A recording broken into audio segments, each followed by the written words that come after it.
All right, guys. So, welcome to AAV's podcast. We got a special guest. His name is Richard Gonzalez, aka the Eastside King. Richard done over 300 remodels, 300 flips in the Eastside downtown San Antonio. For the people who don't know you, Richard, can you give us some spill and let us know who you are, what got you into remodeling or investing, I should say? Yeah, so I've been obviously a real estate investor for almost 10 years. Before that, I did have another business. I'm originally from the West Coast. I'm from California. I moved out here about almost 14 years ago now. So originally I came to San Antonio to expand that business. I was in the credit card business, the credit card processing, so setting up POS systems, credit card terminals for small businesses. Nice. Okay. So 80% of my book of business was mostly like the Latino community, the meat shops, the taquerias, carnicerias, you name it. And back in LA, it's a huge city, 20 million in the metro plus now. Half of that is literally Latinos, so I said, where else can we go outside of Los Angeles, where there's a big demographic, and San Antonio was like the perfect fit. It's like 70, 80, who knows what the real number is, Latinos here, mostly Mexican, right? I'm Mexican too. So it was just the right move. We expanded that business and did really good. Like the first 2-3 years in San Antonio, I mean, basically we had like 3 sales offices, one in San Antonio, Houston, and Dallas. Basically going business to business, offering our service. We're like the local guy now, the local leader. But then eventually the industry changed, right? Just like the apps coming out. There's some apps that came out that disrupted the industry. Square, Stripe, all these apps charging no fees. I mean, mostly everybody I know has a Square. Yeah. I'm like, well, it doesn't charge you no monthly fees, no nothing. Yeah, I got Square too. Yeah, so there you go. So, it pretty much just shattered everybody. And then at that point, I had to look into something else. Luckily, when I moved out, one of my really good friends, he was a real estate investor, but he went bankrupt in the '08 crash. He lost millions of dollars in real estate. And he's the one that moved out with me out here to San Antonio to expand my credit card business. And this guy, again, started kind of analyzing the area, seeing all the developments, seeing everything that the city had already been approved. The Alamo Brewery wasn't there. All these breweries were not there. All these big developments. And, he started buying basically vacant land, lots here on the east side for like super cheap, $5,000, $10,000, $15,000. You can't find those at oh man. And these were on the MLS. Yeah. These were like not moving on the MLS, so not even off market. Yeah. So that's how it was back in the day, and he just capitalized on it. Again, he had no money. This guy's literally bankrupt, but driving a cab at night. We're living in a 1-bedroom apartment here in downtown, kind of sharing the bills, and living below our means, and we're just saving money at that moment. So within 2 years, I mean, he literally had about 15 to 20 properties. And he always told me, you got to get into this, this thing's about to blow up. The city, is putting a lot of money in this area. And man, at that point, I was losing my shorts, I had 3 offices, losing more business than what I'm acquiring. And that's the last thing I wanted to do is get into real estate. So I said, you know what, anything you don't buy, send it my way. So he didn't send me the $5,000 deals, $10,000. He sent me like the 20, 30, 40. Yeah. I mean, I still picked them up just because I knew they were good deals. I was piggybacking off him. And definitely within 2 years, like this guy started flipping them, 30, 50, 80. He sold one right in front of my own eyeballs for like 110.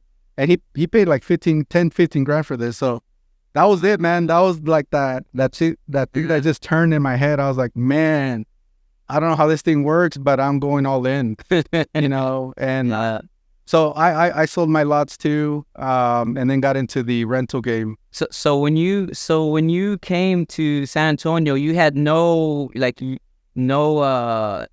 weren't inspired to get into real estate or nothing. It was basically because of the credit card business. Absolutely. Wow. Yeah. Okay. I literally no interest. I didn't want to start another business, and I had just too much going on. It's almost like when somebody tells you, hey man, you should get into crypto, you should get into this. You're like, man, I got too much already on my plate, and that's the last thing I wanted to do. But I did get into the vacant land because I figured, okay, all we have to do is mow the lawns. And we did that. We did that for a while, and then eventually, the market kept going up, and there's a lot of big people now that have transitioned from that. You got Logan that also started, with vacant land, and he has a story on the east side. So I think a lot of people did the same thing. The only difference was that, like, I stayed here, right? Yeah. I just continued to build, acquire, and then just, almost 10 years later, it's just, man, there's just, now you have a portfolio, and you're continuing to grow it. Yeah, so we recently did a reel, and you did mention that you've done over 300. I didn't know the exact number, and I knew you were up there. So how much time, like, how long has it been since you've done those projects? So I think the exact number is like in 350s plus now. I think that's what I started the year at. And I maybe by the end of the year we'll be closer to the 400s. It's going crazy right now. But there was a couple years, right, when you get started, there was a lot of opportunities. So the first year I probably contracted like 30 properties, almost close to 40 around there. It just started really fast, and then eventually the area started picking up. More investors started getting in. The prices started going up, so then it kind of dwindled. And then around 2018, like things were overpriced. Like everybody thought that there was gold out here, and they wanted $200,000 for like a tear down, and that type of things. So that's what happened. So it's kind of been in waves, And right now, and then COVID hit. You had all these landlords that were stuck with properties, and they were not getting rent, and number two, they couldn't evict. So I remember that year, geez, man, that was like another 30 transactions, 40 transactions. I can't even remember the number. But see, there's been certain years where it's just like you continue what you're doing, and then you just kind of get a little lucky, I guess you want to call it, and then there's an opportunity and you capitalize it. So I think that's the key, is just kind of grinding it out, doing the daily routines, and then eventually there's opportunity. Yeah. Oh, so how many properties do you have right now, like as in that you're holding on to? Rentals, Airbnbs, how many of those do you got going on? It's definitely over 100, probably closer to 200 total, around there. Like I said, I lose track, that type of thing, but it's around there. Right. Yeah, it's a lot to keep up with, man. I don't know. Yeah, no, it's a lot. Yeah. It's a lot. And maybe we'll talk about that later, because that's one of the things that, I had to now build different companies to be able to support the infrastructure, right? And that's some of the things that I had to do, is now I have multiple companies still within the same umbrella, if that makes any sense, where you have to have your construction company, property management company, cleaning company, right? You name it. So there's certain things that I have done, that maybe some other people or investors are still, not there or trying to get there. Yeah. But for me, it's always been like, the bigger you do it, the easier it gets. The smaller you are, then you got to do more of the work. Yeah. Because then it's like, okay, well, I'm not going to hire these people. Well, then you got to do it. Yeah. Right? Sure. So for me, it's always been easier to just kind of build it out and try to generate the income. So then that way I can hire a bigger team to handle some of those little things that they're just, take your energy, I guess. And more of the time and everything, effort. Yeah. What are some of the biggest challenges you faced in real estate? So I still remember my first challenge, right? So I lost, in my first project, I lost 30,000. And this is after me already, thinking I was doing the right process, vetting the contractors, the GCs, going to their projects, that type of thing. Yeah. And then finding a deal that made sense, where there was enough meat on the bones, and then to still lose $30,000, it just doesn't make any sense. But again, in hindsight, I think when most people get into this business, they want to flip. Mm-hmm. Yeah. And they don't realize that in flipping, there's a certain level that you have to be at to be able to be successful. You can just throw, paint on a pig and then expect it to sell, maybe in a seller's market or something like that. It might work, but for the most part, it doesn't. So I still remember, that was one of the biggest lessons I had right off the get-go. So I tried to flip my first property. It didn't work out, took a loss. So then I had to kind of regroup and go back to, you know what, I'm going to try to do rentals now. And as I was getting better at the renovations, and I was like getting, products like this, where I was like, man, this came out better. The next house came out better. Eventually, we were like, let's take another stab at something, higher end, because now you have the team to be able to pull it off. Yeah. And that's how it worked. Eventually we added on interior designers, and higher level people. It's just how it works, Yeah, for sure. So that's been one of my biggest, the first year when I contracted 30 plus properties, I didn't know how I was going to buy them, so Yeah. the first problem was acquisition. And then the next problem is, okay, well, what am I going to do with these property, with these contracts? Yeah. So that was a big challenge too, where I was like, man, like, okay, the first part worked, right? You're just thinking like, going to try it out, and then it does work. And then you're like, okay, well, now I have another problem. How am I going to fund these? But I remember one of my mentors always told me, Rich, if you find a deal, a real deal, the money will follow. Like, it will always be there. And I went with that. Yeah. I said, you know what? Let me try it. Let me just go into the frame of mind and the belief system. And it was true. Anytime I have found a deal, the money will be there, because again, if there's enough equity, there's enough value, anybody in this world that has money, they're willing to let you borrow it or invest it or whatever the case may be. Yeah. Be part of the opportunity. Like I always tell people, man, I don't got nobody knocking on my door, saying let's flip cars, let's do this. Yeah. So when you are able to bring an opportunity to somebody, that has some value. And that kind of changed my perspective too when I started getting into like private lending and expanding my model.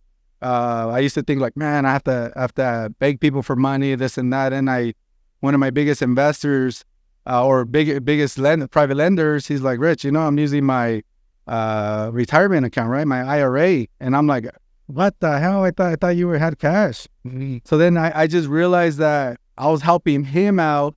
Also retire a little bit. No, yeah. Because he can't touch that money anyway. He just self-directing it and reinvesting it, obviously, into my projects.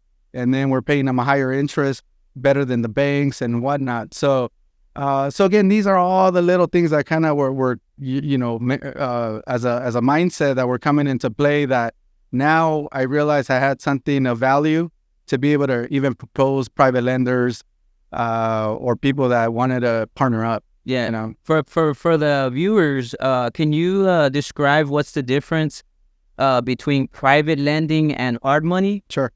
So hard money and private lending is the same concept. The only difference, and this is my opinion, you're using either an institution or you're using a individual. So if you're going to go with one of the well-known companies out there, Easy Street or whoever is locally to your market, then it's going to be more an institution, right? They're going to have certain policies, certain qualifications, how to get draws, that type of thing. And a private lender, once you get to that level, then really just lending on the deal. They're like, okay, they might do a rehab, but it'd be a lot easier, right? You just send them a picture on their cell phone or email or a video, or they come do an inspection live, and then you get your draw. So that's the difference. The difference is you're dealing with an individual versus a company that has obviously different, departments and people in charge of the lending process. Gotcha. Do you feel like are the rate different as far as private and hard money? Do you get a better rate, private money? Absolutely. And again, private, it's all negotiable. Just depending on, like for example, if I put all my private lenders, I'll have this guy at this end and then this guy at this end. So I'm going to try to use up the cheapest money first and then kind of go down the road. With hard money lending, then obviously you're going to be more at the other end. Yeah. And like I said, I encourage I encourage hard money lending because that's where I started. I probably did 100 hard money loans minimum with an institution out of Dallas. So Nice. Okay. I paid the points, I paid everything, and some people be like, it's too expensive. Once again, it's all deal specific. If you find a real deal, then you should be able to factor that in and then just be part of the acquisition price. For sure. How has the real estate market in San Antonio changed over the last 10 years, in your opinion? Yeah. Or how do you see it? Yeah, it's definitely been, it keeps growing, keeps expanding. We got a lot of things happening here. So definitely, it's gone up a lot. Nice. Prices have gone up tremendously, which is good. But there's still its own market, right? You still have the off market, where it's with the fixer uppers. That market, people used to call me and say, hey, how's the market out there? I'm like, man, I don't even participate in that. I'm not really flipping houses. I'm not really doing anything with that affects me. I'm more like, I have to buy it right? I have to be able to fix it up with my budget and then still be able to have a cushion there. So whether I'm going to take it to a bank, whether I'm going to do a refi or whatnot, to be able to kind of rinse and repeat the process. So it's a different model. It's a different market, but the San Antonio market in general, I mean, it's definitely gone up. So that's why I kind of see the vision for the next 5-10 years where San Antonio is going to be the next, downtown Houston, downtown Austin, downtown Dallas, which is the other 3 big cities. So San Antonio is the 4th largest. So there's no other bigger city now. So those 3 cities are already, are probably, already maxed out, capped out. They're already expensive. You can't find anything in those areas. Fixer uppers for $200,000-$300,000. Once again, tear downs.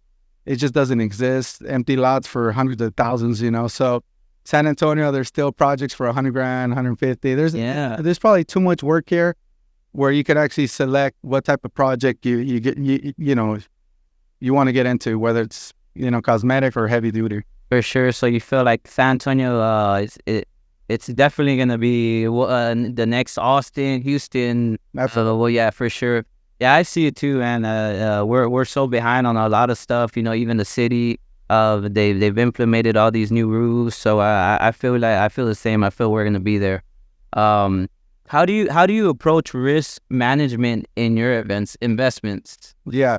So most of it for me is very simple. It really comes down to price, right? That's probably the biggest indicator. The price has to make sense. I get a lot of people that will reach out to me. Hey, Rich, this is a good deal. It has a house in the back and that's the value, this, that. And then I'm looking at the price. I'm like, man, that doesn't make any sense. But they're so emotionally attached to it that they're like, yeah, but if I rent the one in the back and this and that, I'm like, first of all, when you remodel that, that's a detached unit. That's not going to be appraised with the existing house. So you're not even going to get the value when they do an appraisal. So see, these are all the little intricacies that until you do a transaction, I think I did like a 3,600 square foot house, property with the unit on top, and it was on top. Like it just had an outside entry, and they still couldn't count almost like 700 square feet. Yeah. So when it came to the appraisal time, they were comparing me to houses that were half the size. And, we did a video recently we're going to be posting on it where, I was only making $20,000 after putting $200,000. So it didn't make any sense to try to, and again, it was supposed to be a flip. But these are the things that you don't know. You don't know what you don't know until you get to the finish line. And then you realize, hey, why am I not getting the value that I anticipated? And it was because, the appraisals cannot appraise that. Wow. So, and thank God it's been one of our best rentals, so it's already made, hundreds of thousands. Well, why is it separate in appraisal? I don't know the technicality, but it just doesn't count. It has to be attached, and it has to be, I guess, air conditioned. Like there's so many, logic behind it. So yeah, if I would have built a an elevator or something like that, and attached to the house. Yeah. they would have counted it. But there goes another 50 grand just to be able to count the square footage. So there's some strict guidelines to that. Like I said, realtors are more prone to that. And again, I'm not a licensed realtor, so I'm just an investor. Yeah. And, I've learned from just trial and error. At the end of the day, that's been my school. Yeah, definitely, man. I feel you. So when looking at a property, what are some key factors that you consider when you're looking at an investment property? Definitely. So it's just like the old adage. It's location, right? Mm. Real estate, location. That overrides a lot of my decision processing. Right away. That's why I have to look at every property. A lot of people do virtual. A lot of people, I buy sight unseen, right? We did a video on a project sight unseen, and it's like, okay, it was a calculated risk, but for the most part, location has a lot to do with it. Whether be the neighbor, you might. I mean, in our area, it's very spotty still. You got properties that are literally 6, 7, 8, 900,000, and then next to it, it'll be a crack house or a $50,000 house. That's how it is. It's still like that. Eventually, it's just a matter of time until the city kind of pushes everybody out. The taxes have gone ridiculous in the last few years, so that's what changed my model too. Now, doing a little bit more short-term rental than long-term rental, just to be able to make enough cash flow and be able to hold on to these properties. Yeah, for sure. I agree. I mean, I agree on that location. I think of I recently, and I think I still have it under contract. We're closing soon, but yeah, I haven't even seen the inside of the property, man. It's just the location where it's at, the square footage. I know I'm gonna add on to it, so man, I 100% agree with that. Can you share a success story from one of your real estate investments? Yeah, my biggest highlight right now to date is I've been able to help my parents invest in a rental property. And again, this is 5, 6, 7 years ago. And they were able to sell that property for a huge profit, and then being able to pay off their home back in California. So that to me has been the biggest success. I think we got the property for like 50 grand. Neat. This was like 2015. And then 2021, 22, we sold it for almost 400 grand. So that's how much the market had gone up. And it's the craziest thing, because I'm not kidding you. When the closing, HUD came out with the balance after paying the construction loan and whatnot, it was exactly the amount of the balance of their property. It was like $270,000 that we made for that property, and it paid off exactly. Like, it's crazy how things kind of line up, and the stars and the moon and stuff like that. So it's meant to be. And I always been wanting to help my parents and my family. I thought I was going to retire them like 20 years ago. Yeah. But I realized that they don't want my money. They don't want no money. They just, want you to succeed, do good, But this was my way of kind of helping them out, right? In my field, by finding them a deal, them investing in it, and then I managed it, and then eventually it was ripe. It was ready to go. Where now it was a good flip, right? Yeah. It's a corner lot, huge lot, nice property. To this day, it's probably one of the best properties in that block. So again, we went all out. We were able to do unlimited budget. LED fireplaces, this, that, faucets, the hot filler, you name it. Nice. European cabinets, you name it. So, because again, the market's so competitive, you have to put a good product. Yeah. So, whoever bought that property, even to this day, I'm like, man, they got a good, that was good renovation and a good property. So that's been one of my biggest success stories today. So that will override anything that, I have acquired, purchased. Obviously, after COVID, I did purchase a property in the very, kind of like in the Southtown area, where it's extremely difficult to buy anything in there. So that's also been another success story, and that's where I live right now. Nice, man. That's awesome, man. That's good to hear. How do you stay updated with the latest trends going on? Definitely. So once again, just kind of tuning into what other people are doing, right? Social media, other wholesalers, realtors, you name it. Like right now, I'm buying more from wholesalers than I have ever bought in my career. And back then, I couldn't buy from wholesalers. Like the numbers didn't make sense. Numbers were too inflated. The repairs were Way up. way up, that type of thing. And I never understood how anybody can buy off wholesalers. Literally, I'm like, teach me. I suck at it. And then now it's like the last 10, 15 deals literally have came out 100% from wholesalers.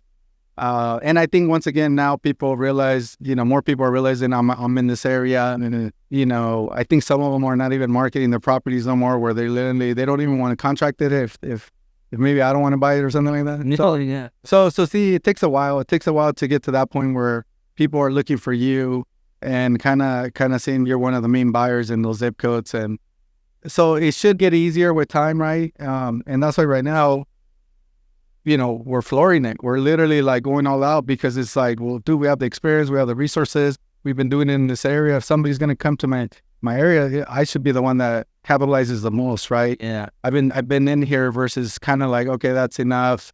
That I don't need to continue doing this. So again, there's a bigger cause. It's not just you anymore. It's not about how much money you make. It's like opportunity. We're feeding people, we're providing housing, job security, you name it. I mean, there's so many motivating factors now that it has nothing to do with me anymore. Like I tell people, I don't have to work. I usually don't have to work, but I enjoy it. I love what I do. I love building. I love creating things. So now is like, well, what's the max capacity? You want to get to the highest level you could potentially can, especially right now. Like I'm barely gonna start having a family. I'm like, man, I know my life's gonna change. So I'm also there's always urgency, man. There's always been an urgency with me, and now even more. Yeah. All right, Richard. So how many projects do you got going on right now, and how much do you plan on doing this whole year? So I have about 10 active projects, about 15, 5 of them that haven't started yet. So about 15 total that are just kind of there on the shelf life, right? Just kind of the next project after next. So some of them are historic projects. So we're going through the approvals. I like historic stuff too. But it's tedious, right? Yeah. You have to submit plans. It could take a few months. I'm working on some new builds too. That can take forever. Yeah. That's why my main thing is the remodel, just because again we can get a building permit within a couple of days and kind of hit the floor running quickly. And that's always been my motto. I do want to do more new builds. It'll be a little bit less stress. Yeah. So much demo, man. I mean, geez, I think we're up to like 5 dumpsters per house now. It's like $4 or $5 grand just in dumpsters per. So it's a lot. It's a lot because, we're making sure that these properties are rebuilt. Rebuilt properly. And I think that's once again another mistake a lot of investors do. I got a call from somebody from I think it was Instagram. They're like, hey, I got a property. It's on the market, and I'm like, I don't buy I don't buy market price or retail. Like I'm in the fixer uppers. That's really my specialty. Yeah. But he said he was motivated. He wanted me to look at it, so I went to go check it out. And the moment I walked in, it was a decent remodel. They did a good job. But right away, I asked them the question, did you change the layout? Did you do any framing or anything like that? He's like, nope, this is exactly what was here. And we just, remodeled it. And I'm like, man, these rooms are tiny. They're long. Like it's just, again, there's a reason why stuff doesn't sell. Yeah. And that's why I have learned the hard way. Like I mentioned, Luckily, I wasn't very successful at flipping at the beginning, because if I would have been successful at it, like my first project that I lost $30,000, then I would have continued flipping.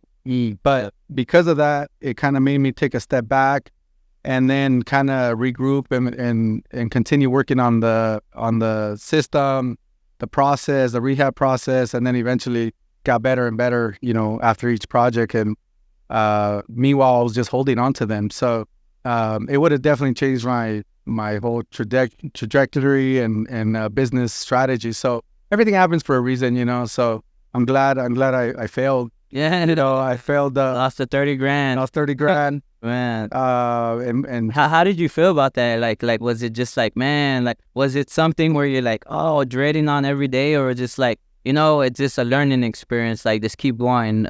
yeah, it was more learning, you know, and that's the thing. That's why when you follow these gurus and these courses, they're like, your system should be so tight that you shouldn't even be visiting the job sites. You should be so busy just searching for deals.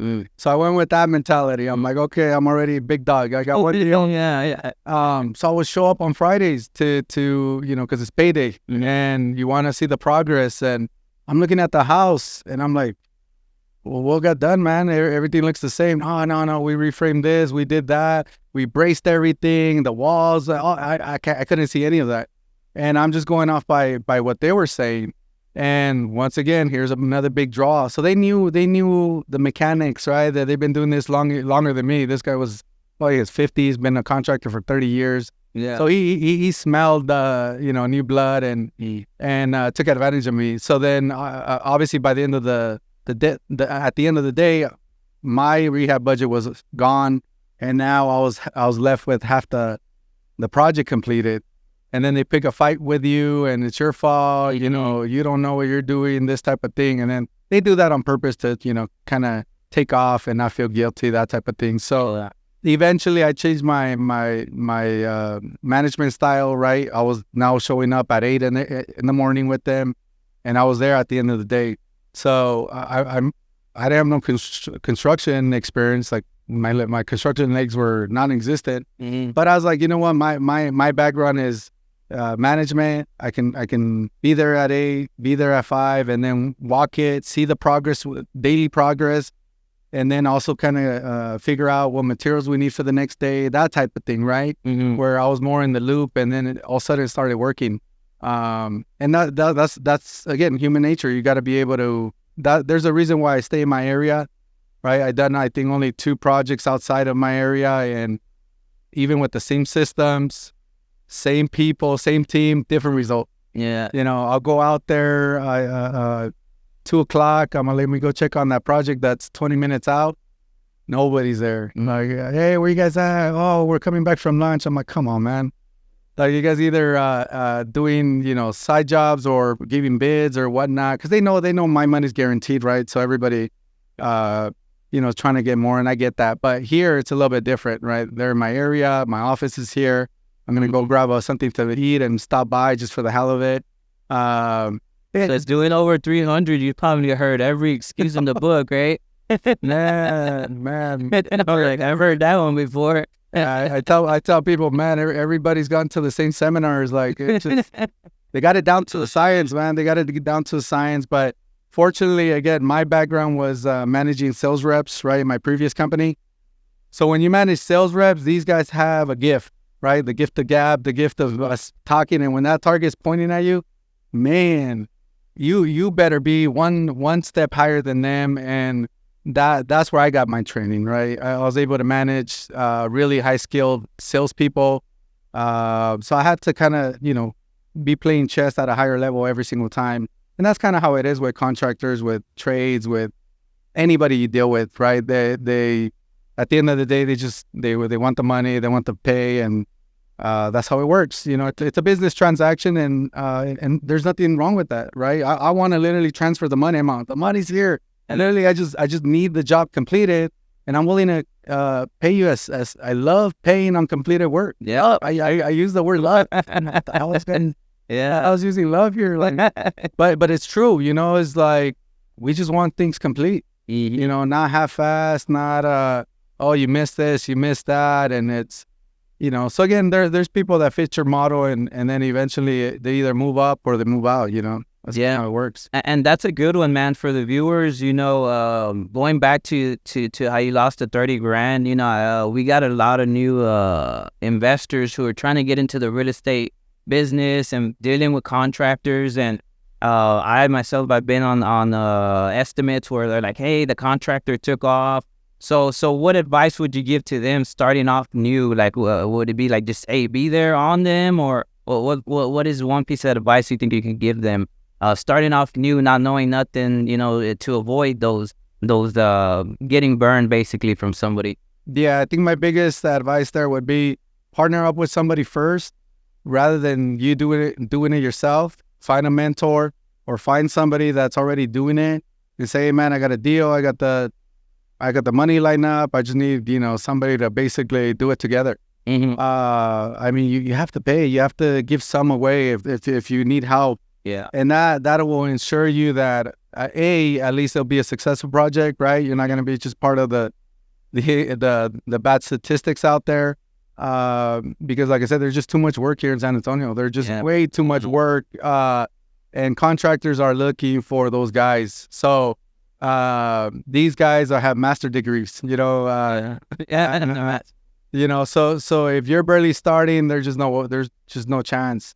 So that would be my recommendation. If I had to do it all over again and I didn't know nothing, obviously I had to take a $30,000 loss and then eventually switch my model to rentals and then kind of do it slowly and then eventually just kind of ramped it up, Gotcha.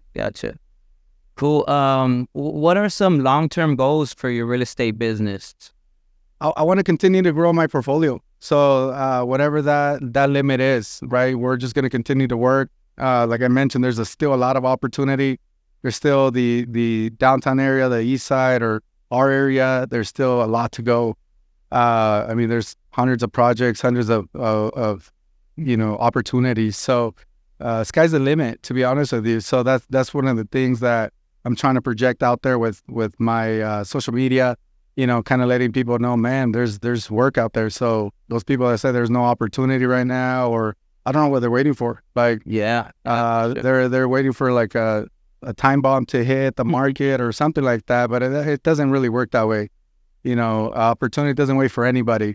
Yeah. And then it'll be too late. So right now is the time to, when things are slow and there's not a lot of, buyers in the market, it's time to get in, So in my opinion, the market crashed in my eyes, 8 months ago, 12 months ago. I saw a big shift. Yeah.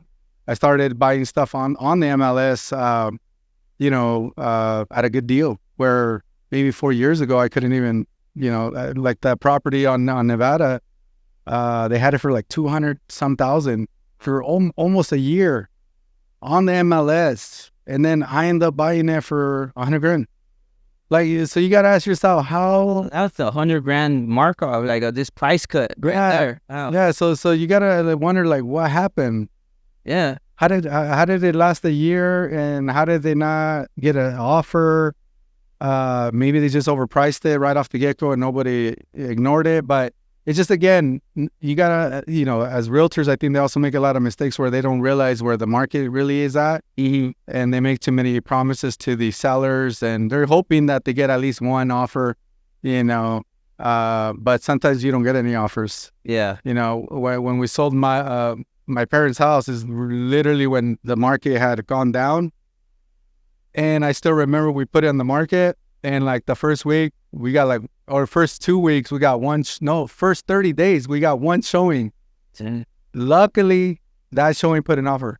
Wow. But for 30 days, this was December too, when it's slow. Yeah. I still remember 2022, it was just super slow. It was like right when rates went up, nobody qualified no more, that type of thing. And man, we, that's when the shift kind of happened, where it's like, you got to understand with these trends, So after 30 days, were y'all getting worried? Yeah, were y'all like? Well, at that point now, we would have to, figure out a strategy to hold on to it. Yeah, different strategy. We had enough meat. Like I said, we got it for $50,000. Yeah. I mean, that thing, I paid off a loan of or $270 on another property. So that's the amount of equity that was in there. So that was like you mentioned. That has been one of my biggest success stories. That was awesome. Today, for sure. How has social media and platforms like Instagram, Reels, and Airbnbs impacted your business? Big time, big time. Definitely open up my eyes, you know. It's helped me connect with people that I would probably never ever connect. You know, now there's people that you know, that obviously know I'm out here. They know we buy properties. This is our niche market, and they might have something, right? Whether it's an opportunity, whether it's a joint venture, whatever the case may be. There's just endless opportunities. You know, we got the resources out here, you know, that type of thing. But it's definitely made the biggest impact. You know, it's made even an impact with some of my closest friends because everybody's known kind of what I do. It's kind of like I known you for like 8 years, and you know, we did a lot of work together, but it's like nobody really understands what we do. Yeah. And until you kind of display it, then all of a sudden it's like, oh, that's what you're doing. It's like, dude, I've been telling you for, you know, I've been telling you for years, and but now it's real. Now it's kind of like, okay, I get it. I see exactly what you do, because there's a lot of people on social media that they have all these followers, but I'm like, dude, I still don't know what they do. Like, it's weird. I'm seeing Lamborghinis and this and that, but I'm like, what do you do, man? It doesn't make sense to me. Yeah. So they're selling me a lifestyle, but I still don't know what they do. And again, you know, we're displaying exactly our work, you know, our projects, what we're doing on a day-to-day basis, the challenges, right? I've houses where we're disputing with neighbors on fences, and real life. This is like real life, and you know, that's what we want to provide, kind of real situations as a real estate investor, and challenges that we go on a day-to-day basis. And you know, and there's always timelines. It's always 24 hours. We got 7 days, and that type of thing. But it's true, you know, and we're just trying to put it out there. But yeah, it's made the biggest impact, and I'm looking forward to it and kind of seeing where this goes. You know, my first video, I literally put tagline, "New Journey has begun." So I think at the beginning of the year, I had put the intention out there where I said, you know what, it's time. It's just time to kind of get into this arena, and just seeing what happens, you know. Yeah. I know there's a bigger purpose, and now, you know, whatever impact I can do and help out, and, you know, go from there. Have any, going back to social media, I think you mentioned something like this, but have you, has anybody reached out to you that you haven't talked to for years, and just be like, hey, Richard, and you're like, what, where you been at? You know, has that happened recently since you've been posting reels or anything on Facebook? Or... Yeah. Even like I said, back home, right? Back home, now people are watching, you know, people that I probably haven't talked to in, like 20 years, if not more. So now they get to see, you know, one of my best friends, you know, he reposts the videos. He'd be, man, you know, he's been grinding in silent, yeah, you know, that type of thing. And it's true. You know, that I've been kind of that low key guy. People always say, hey, where you should do this, you should coach, you should do blah blah blah. And it's almost like I always thought that was not me. Like, man, I'm like, nah, man, I'm gonna be the other guy. I'm gonna be the guy that's like the low key guy. But then eventually you get to a point where you're just like, man, you know, I'm not going to have anything documented. So I want to document this, right? Yeah. Whether it's for my kids, whether it's for whoever. And at the end of the day, you have that. You know, you have those, we're just getting older. So let's document our process, our, you know, success, our failures, you name it. And again, it gets easier, right? Like, people say, hey, the first year you looked nervous. now you're looking more natural, man. I'm like, yeah, well, obviously with practice, you know, you get better at it. Yeah, for sure. I agree, man. I know the first one probably took me, my first reel, it took me a few tries and mistakes, and now it just comes out natural, man. It's just like, sometimes we can shoot one in a couple of minutes. I'm like, damn. So yeah, it definitely takes some practice, and you start getting used to it. Hey, for the viewers, how can they reach you, man? What platforms are you on? Can you tell us how they can reach out to you and maybe get some advice from you or whatever it is you're offering? Yeah, absolutely. Like I said, I'm willing to connect with anybody, especially if you want to do something in my area. Reach out. You know, we're on Instagram, the Richard Gonzalez SA. And on Facebook, obviously Richard Gonzalez, but there's probably a billion of them on there. But yeah, I think Instagram would be the easiest way. And again, send me a DM. And right now I'm managing my account obviously until my assistant takes over it. But yes, send us a message, and we can connect. Whether you have a property for sale, or once again somebody like I mentioned, you want to look for a mentor, you want somebody to do your first deal. We're here to help. At the end of the day, you got to give back. And I'm a big believer. The more you give back, the more you get back in return. And I'm living that, real life, because like I mentioned, it's not about me anymore. It's just really what the business can do and impact the area, the community, others. And that's one of the reasons we're even doing this, right? To put our message out there and then connect with people that we wouldn't be able to cross paths any other way. Yes, sir. All right, guys. So thank you for watching the podcast, AAV's podcast, with Richard Gonzalez, aka the Eastside King. Y'all seen we did a collab together. If y'all have any questions or anything, comment below. Hit up Richard. You have it on Instagram, and we'll see you on the next one. Thank you for having me. All right, man. Thanks for coming. Appreciate it.